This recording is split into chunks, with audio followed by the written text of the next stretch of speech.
Je vais danser le rôle de Judith dans Barbe Bleue de Pina Bausch.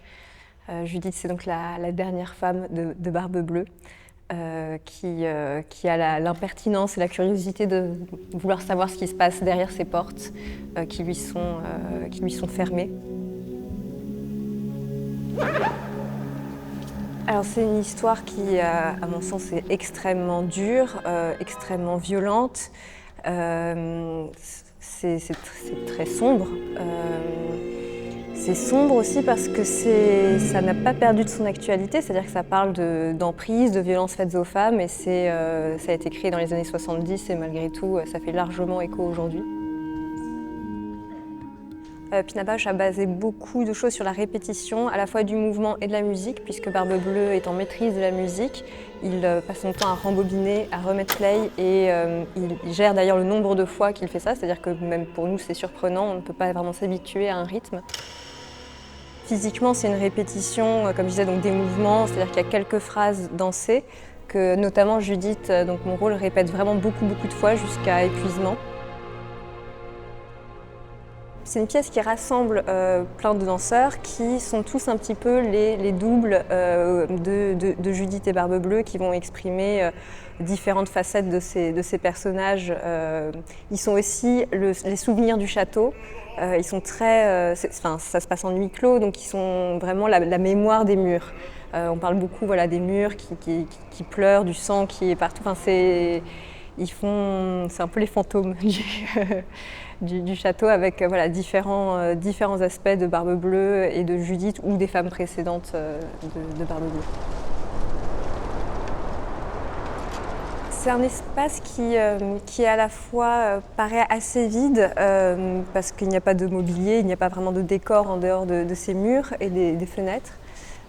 Donc c'est à la fois vide et très clos. Moi, ça m'évoque vraiment une sensation d'enfermement. Et ces feuilles par terre, du coup, on ne sait pas bien si on est dehors ou si on est dedans. A priori, on est quand même dedans. Et on imagine peut-être, je pars dans mon imaginaire, mais que des portes ou des fenêtres ont été ouvertes peut-être par des bourrasques de vent et que les feuilles se sont engouffrées. L'objet du magnétophone est complètement fondamental et central dans ce ballet. C'est Barbe Bleue seulement qui le gère, qui le déplace. Il est raccordé à un fil qui parfois nous gêne.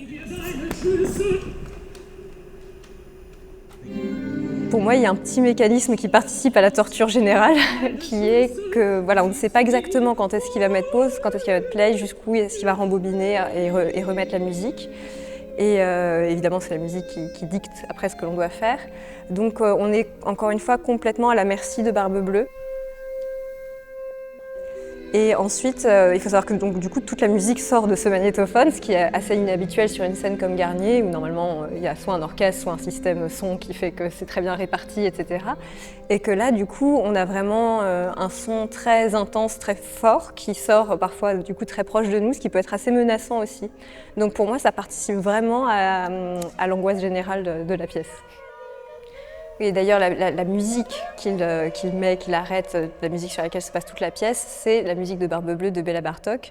Donc il y a aussi cette mise en abîme du conte à travers la musique toutes les paroles d'ailleurs sont narratives en fait, c'est-à-dire que ce qu'on entend, c'est souvent ce qui se passe sur scène.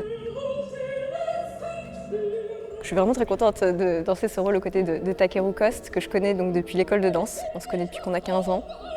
Et on a très peu dansé ensemble finalement.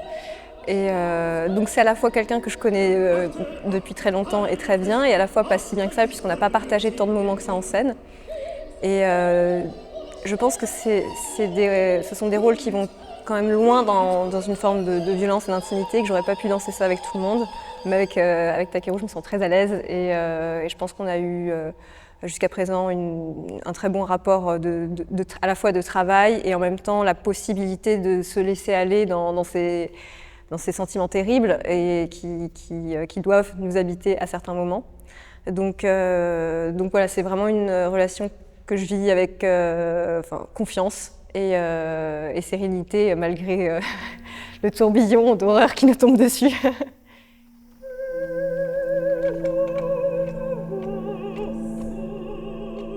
je le trouve vraiment très très convaincant dans ce rôle de Barbe Bleue, puisque voilà, à la fois je le trouve terrifiant et à la fois il y a une partie de moi qui a envie de l'aimer, donc ça me facilite le travail. C'est une expérience qui me plaît beaucoup malgré tout et dans laquelle j'ai le sentiment de pouvoir exprimer quelque chose de très différent.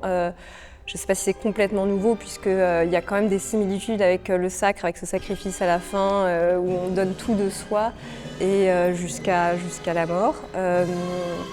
Et où la douleur physique finalement a quelque chose d'un peu cathartique voilà, ça donne une espèce d'impression d'absolutisme dans le don de soi pour l'art qui moi me plaît beaucoup.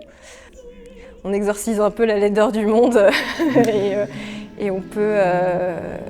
Moi, quand j'en sors, je suis pas du tout déprimée ou appesantie par ce qu'on raconte. Mais au contraire, j'apprécie d'autant plus la beauté après.